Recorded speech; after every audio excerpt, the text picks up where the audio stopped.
Flight school in Hawaii. Let's talk about that. Hey, my name is Devin. I'm a commercial pilot and a helicopter flight instructor with the goal of making helicopters more understandable.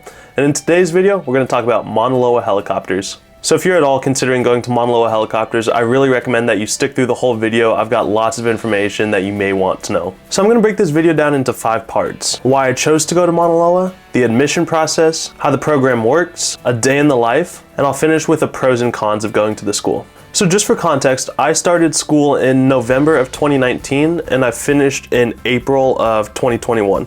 So it was about 15 months of total time. Now the reason it was 15 months is in the middle of my private, as I was going for my private pilot's license, COVID hit. So I went home for about 2 months and that kind of delayed my process. So it really worked out to me being in school there for about 13 months. The first point I want to make is why I chose to go to Mauna Loa. The number one reason why I went to that school was because of financing. I determined that was my only way possible to go to helicopter flight school. And I feel incredibly grateful that this was an option for me because I know from the school that I work at and just being around the industry, I know how difficult it is to afford financing. So if you have more questions specifically about the Parent Plus loan that I got, feel free to leave it in the comments or shoot me a message and I'll be happy to answer it. The second reason I chose Mauna Loa is I could go from 0 to CFII very quickly. And that's kind of the goal of the program. Yes, Mauna Loa offers you can just get your private, you can just get your commercial, you can individually get each of their ratings, but they're kind of known for going from 0 to CFII as quickly and efficiently as possible. And that's what I wanted. I wanted to get started in the industry as quickly as possible. And the only way that I could see that I could realistically get my foot in the door was to be a flight instructor and not just having my CFI rating. The industry really is looking for people to have their CFIIs now, and Mauna Loa was offering that, so I wanted it. And the program worked as advertised. I went from 0 to CFII in like the 15 months. Yeah, I had COVID, but about 15 months.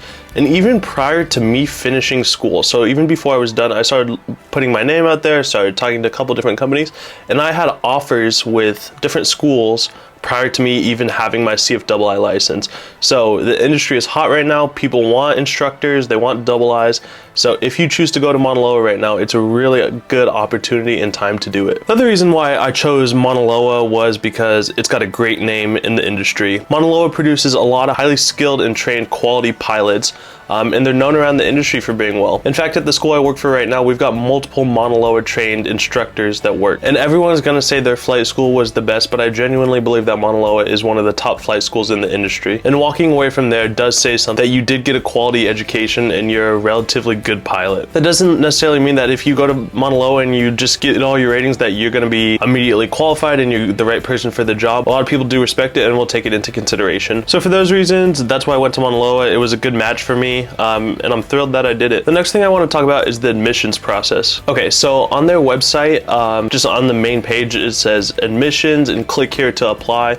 So you click on that website and I think there's about $150 or $200 fee to apply. The reason they do this is they don't want people just applying and not really following through. If you're putting $200 down, then they know that you're probably pretty serious and they're gonna look at your application. So, and just like college, there's application fees, so that's just something you have to pay for them to look at you. And then part of the application process, as you're going through and filling out all of the paperwork, you have to submit a video, kind of like what I'm doing right now. You have to explain to them why you wanna go to Mauna Loa, why you think you'd be a good pilot, what character traits you have, kind of just let them see you, let them hear how you talk before they accept you into the program. It's a little bit fuzzy for me because it was so long ago, but after that, I think I got an email back from someone on the admissions team, and maybe there were a few emails exchanged, but it happened relatively quickly. Maybe about a week and a half later, I got an admissions letter, and it said, "Congratulations, Mr. Bowen. You've been accepted into the professional pilot program, and you've got this start date."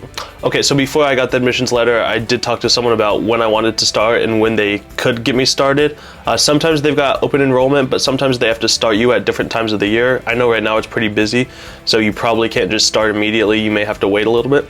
So after I talked about timelines, then I got my admission letter, and they said, "This is your start date." So I connected with a few people at the school and determined how I was going to get out there. And before I left, I got my financing squared away. So with me having the Parent Plus loan through the federal government, I had to go on to FAFSA.gov or something and fill out all that paperwork and get that submitted to the school. And then once that was submitted to the school, then I was truly ready to go. And part of the admissions process, they ask you what base you want to be on. So Mauna Loa is a massive organization. They've got tours on a lot of the different islands, but they only do training on 2 of the islands. they do training on the big island of Hawaii and Oahu. On Oahu, it's at Honolulu International Airport, and in the Big Island, it's at Kona International Airport. The main school is in Kona. That is the primary base. They do training out of Honolulu, but it's less. And I seriously recommend that if you're doing the professional pilot program, that you should go to the Kona base.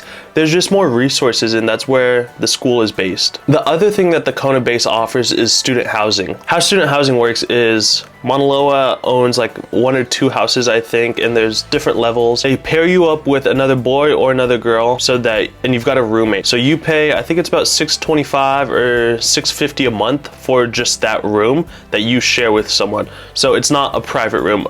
I think they may have options for you to buy a private room. Obviously, it's going to be more expensive, but it's you and another roommate. That includes water, electric, Wi-Fi, so on and so forth. And that may sound expensive, like $650 a month to share a room, and it is, and I agree. However, you don't really spend that much time in your room. We'll talk about what the day in the life looks like, but kind of just in the room to sleep, and that's all you need. And it's not the most comfortable, but it's what you need. And you're going to Hawaii to work hard, to study, to become a pilot. We're not there. It's not a vacation. It's not truly relaxation, so it doesn't really matter that your living circumstances aren't exactly what you want. If you don't want to stay in student housing, that's fine too. You can find your own living. But when we get into the cons list, one of the cons that I list is that it is so expensive in Hawaii, and just finding affordable rent is kind of difficult. So it's just nice that they have that option. In Oahu, that is not an option. I think it was previously, but to the best of my knowledge right now, they do not have student housing through the school in Oahu. And that is one of the reasons why I went to the Kona base and why most people go to the Kona base. The final point on the student housing is it is so beneficial and incredible. First off, it's just fun. It's fun to be with people that are like-minded, that like helicopters, and you typically do have general interests, but it's super beneficial. So as you're going through all of your ratings, when I got there, I was new, so I didn't even have my private yet, so I was just starting to study. Well, I had people that were in their commercial or in their CFI that had much more experience, and they could explain these concepts to me for free. It's free education. It's good for them because they get to teach things and you get to learn a lot. And you can run ideas by people, and you can ask questions about tests or about helicopters, and it's just this really good cohesive group of people that are all working on the same thing. Even in college, people are taking different classes, but at Mauna Loa, everyone is pretty much all centralized on the same thing. So it's really good information, and it's a great co-living situation. The next thing I want to talk about is how the program works and how it's structured. It's pretty much a one-on-one program. So it's you and one instructor, and you guys work together, and they teach you and you learn from them, and that's pretty much it, which is really nice because it's not like one instructor with 30 students. It's really nice to have just one student and one instructor go into the classroom, and you sit there and the instructor teaches and then the student learns. You guys can have conversations, you can bounce ideas. So it's really nice to just have that one-on-one. Same thing with the helicopter. So as you're going through flights, about every 5 hours, you will switch to a different instructor just for one flight. And this is beneficial so that your instructor can get commentary from the other instructor about how you're doing, and then you can learn from another instructor that may be beneficial, and you may pick up something new that you can't get from your other instructor. So it's primarily one-on-one, and then every 5 hours you'll switch for an hour, and then you'll go back to your instructor. And what we're going to talk about is the professional pilot program. This is like their bread and butter. Yeah, like I said, they can do just your commercial or just your flight instructor rating if you want. They do the 0 to CFII, and how they lay that program out is you will do your private in the R22, most likely, unless you want to pay for the 44. It's double the cost, but most people will typically just do it in the 22. So you do all your private. After that, you move on to what's called COM CFI. COM CFI is your commercial rating and your CFI rating, and you do them together at the exact same time. Yeah, it's crazy. It is a crazy amount of workload to do your commercial license and your certified flight instructor license at the exact same time. How we're able to get away with this, in the regulation, how it actually works is you have to have your commercial before you get your instructor rating. You have to be a commercial rated pilot before you can get your instructor. So you can do the training at the exact same time, that doesn't matter. You'll take your commercial pilot check ride on one day, and for me, that was on a Monday. And then on the Wednesday, I took my certified helicopter flight instructor rating. So you do your training at the same time, then your commercial check ride, then your CFI check ride, and then you're done with Com CFI. So private, Com CFI, and then the last unit is called IFR II or IFR CFII, Instrument Flight Rules and Instrument Helicopter Flight Instructor or Certified Flight Instructor Instrument. So this program works the same. You are doing your instrument rating and your instrument instructor rating at the exact same time. Again, it's a lot to handle. For me and for most people, we did this in the R44, the bigger helicopter, the 4-seat helicopter. The reason being is to be able to teach in the R44, you have to have 25 hours in it. So it just makes sense to do your 25 hours in the 44 during your IFR II, because the 44 also has typically a nicer avionics package, and they've got better avionics, and you need the 25 hours, so that is typically done during the IFR II unit. How this works is you learn all the IFR regulations, procedures, you learn how to fly that, you get pretty competent at it, and then when you're ready, you kind of just switch over and into the other seat, to the instructor role, and then you are teaching, you're talking to air traffic control, you're flying, you're giving procedures to your student as you're going through your instructor training. So it's a lot. And then at the termination of IFR and II, I think I took my instrument flight rules check ride on a Monday and maybe my IFR on a Thursday, because you have to have your IFR before you can be a CFII. So I took them back to back really quickly as well. So yeah, the program's a lot. We'll get into it, but it's a lot of work. All right, the next thing we're gonna talk about is a day in the life. So if you're going to Mauna Loa, you can kind of expect this. Obviously, everything can change, but this is typically how it works. If you're a newer student, you're gonna fly early in the morning, typically like 7 or 8 a.m. Reason is the winds are the calmest and the weather is the most mild at this time. So if you're trying to learn how to hover, which is extremely difficult, or just fly the helicopter, it's better to fly when there's no wind and it's just smoother, more stable. As you get into your commercial and your CFI and your IFR and II, they'll push those flights a little bit later in the day. The reason being is you can handle the wind.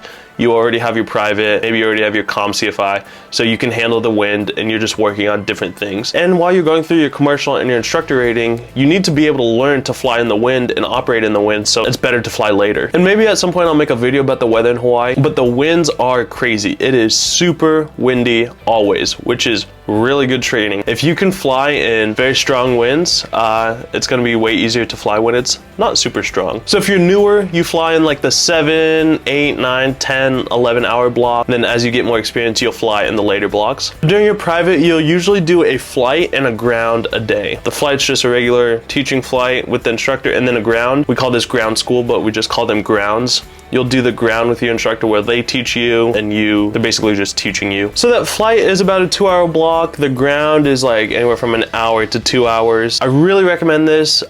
You have the option to sit in on other people's grounds. When you're getting ground instruction from your instructor, you're paying like $53 an hour. It is very, very expensive.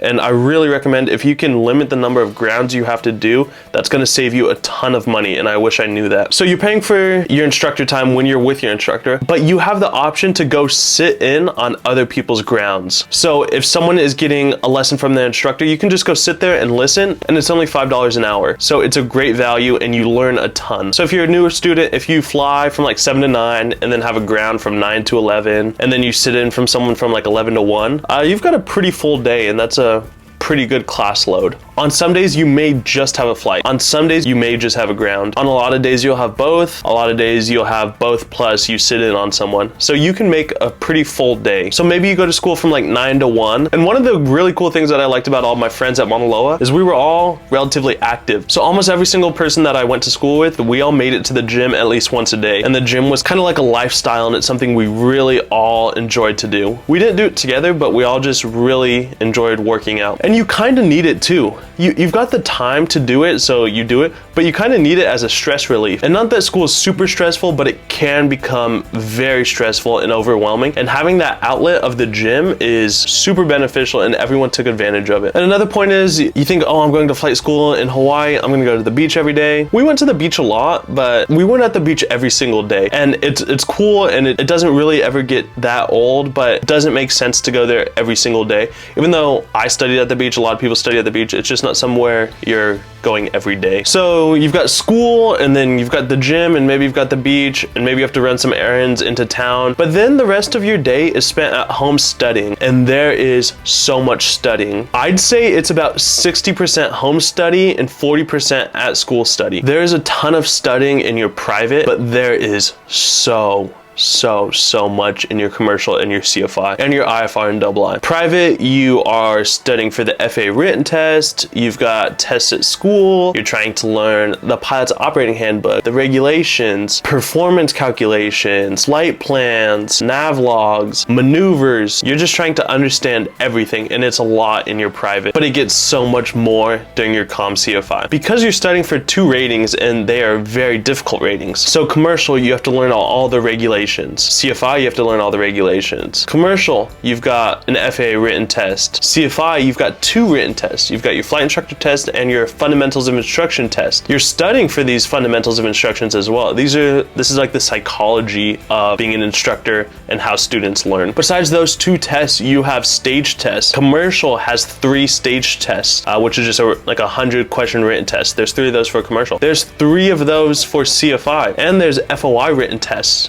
just through the school. I don't remember how many, but it's like upwards of like 10 written tests over like a 5-month period. You're creating lesson plans for grounds where you create the lesson plan and then you teach it to your instructor, and most of the time it's not good enough the first time. So you're gonna teach it to your instructor, then your instructor's gonna be like, no, you need to change this, this, and this. So you'll come back the next day and you'll reteach it, and it may be good, but most of the time there still needs to be some fixes. So your 1 ground lesson is gonna go through 2 or 3 different iterations. You're also coming up with flight lessons. So what you're gonna teach in flight, how to teach, saying the right things, knowing the procedures, knowing how to direct the student and how to direct their eyes. And you're getting better at the POH, weather, aerodynamics. There is so much to study for during your comm CFI. That's why you can see why we work out so much, and we really spend a lot of time in the gym just to do something besides school. I will say that one of the best things that I loved about Mauna Loa was, unlike college, I never took a class that I didn't need. I didn't take any like economics classes or anything that wasn't directly beneficial to my career. Everything I learned, I use every day as a commercial pilot. I use every day as a flight instructor. It is all extremely relevant, and it's interesting. Yes, it's a lot, but it's interesting and cool, and the more you understand about it, the cooler it becomes. And your IFR and your II, it's a lot as well. You're learning all the regulations. You've got all the written tests for the school. You've got 2 written tests for the FAA. You're learning procedures. You're coming up with lesson plans. You're learning how to fly the 44. You're getting proficient in the 44. So IFR and II is a lot as well, but not as much as comm CFI. I'd say the Mauna Loa Professional Pilot Program Mountain looks like private is hard, comm CFI is like straight steep, and then IFR and II, it's kind of like, it starts to come down a little bit. It's still a lot, but it starts to come down a little bit.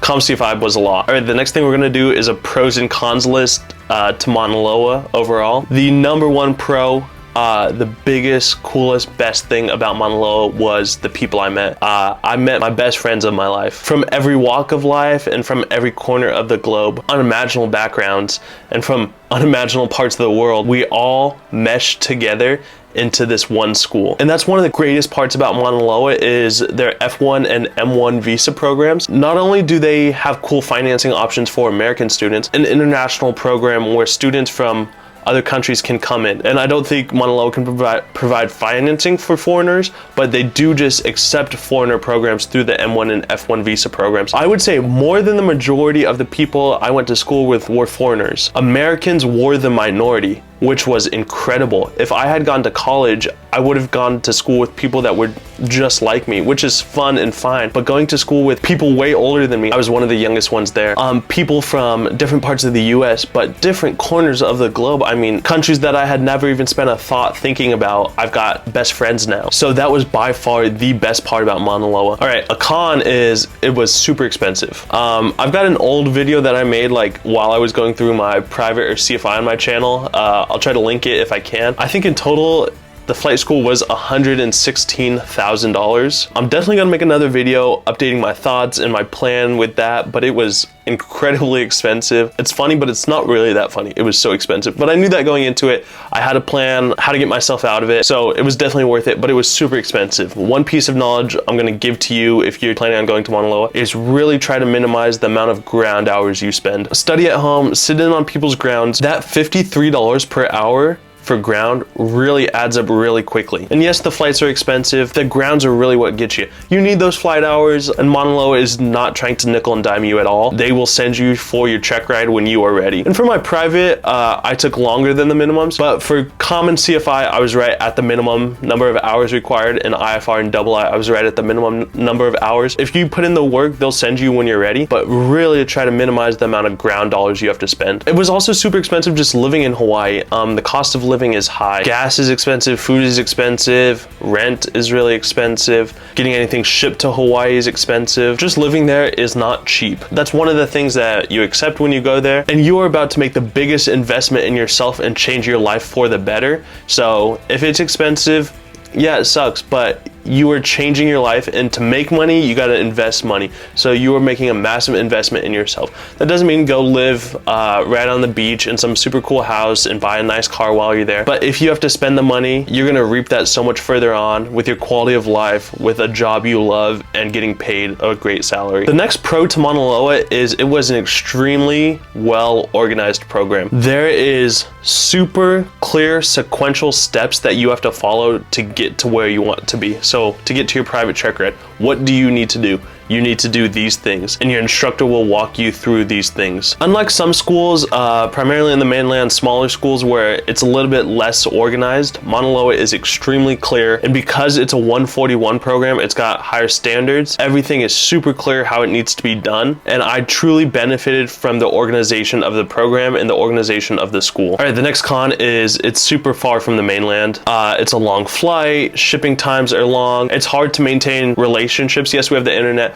but it's not like being in the mainland US or whatever mainland country you're from where it's easier to travel within the country. Being in the middle of the Pacific Ocean is quite difficult and harder to get back to your homeland. So that's a con, but it's one of the things you accept. And because it's such a rapid program, I mean, even if you never go home the entire time you're there, if it takes you 15 months, that's just a hair over a year, and that's a long time to be away from home, but it's really not. The next pro is it is an extremely difficult program. Why is that a pro? When you finish, you are a very highly skilled and qualified pilot. You may go to school in the mainland and they give you a really good education, but because of Mauna Loa's rigorous standards, they don't really accept anything but really high quality flying and high quality knowledge, and that is great. Conversely, on the con side, because it's so hard, it is really demanding. To get to the right level of precision with your flying, with your teaching, with your ground knowledge, it takes a lot of work. But looking back on it in retrospect, I much rather prefer the high workload, high stress,